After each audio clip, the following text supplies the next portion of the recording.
concept of the Olympian vice, as described by Friedrich Nietzsche, refers to the ability to view life from a detached, godlike perspective, to see the humor in it all, and to maintain equanimity in the face of life's problems. Nietzsche believed that the ancient Greek gods practiced this form of philosophy and knew how to laugh even in the midst of the most serious situations. He argued that we should strive to be like them, even if we cannot be gods ourselves. In his view, laughter was an earthly consolation that allowed us to see ourselves more objectively.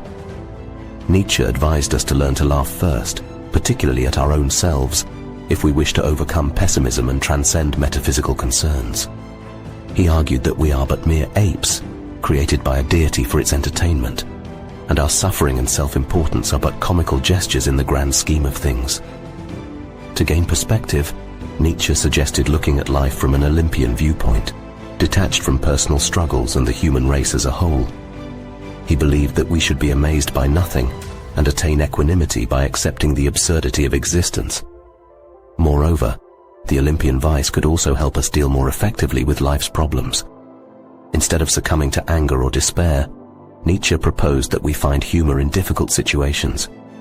By seeing the joke and the absurdity in a given circumstance, we can detach ourselves from negative emotions and act more constructively. One historical example of the Olympian vice can be found in the works of the Greek playwright Aristophanes. In his comedies, Aristophanes often made fun of the gods and portrayed them as petty, selfish, and foolish. Despite the reverence with which the ancient Greeks viewed their gods, Aristophanes' plays were wildly popular and are still performed today. Another example can be found in the Stoic philosophy of ancient Rome.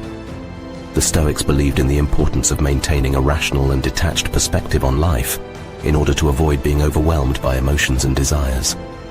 They believed that this perspective could be achieved through the cultivation of reason, self-discipline, and moral virtue. Nietzsche saw the Olympian vice as a way to gain a similar perspective on life.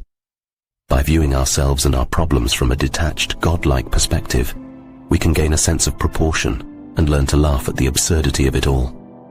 This perspective can help us to deal more effectively with life's problems and to avoid being overwhelmed by negative emotions such as anger, fear, and despair. Overall, Nietzsche believed that the Olympian vice was a crucial aspect of the philosopher's life. It allowed us to transcend our own limitations and to gain a broader, more objective view of the world. By cultivating this perspective, we can learn to laugh at ourselves, to gain equanimity in the face of life's challenges, and to live a more fulfilled and meaningful life.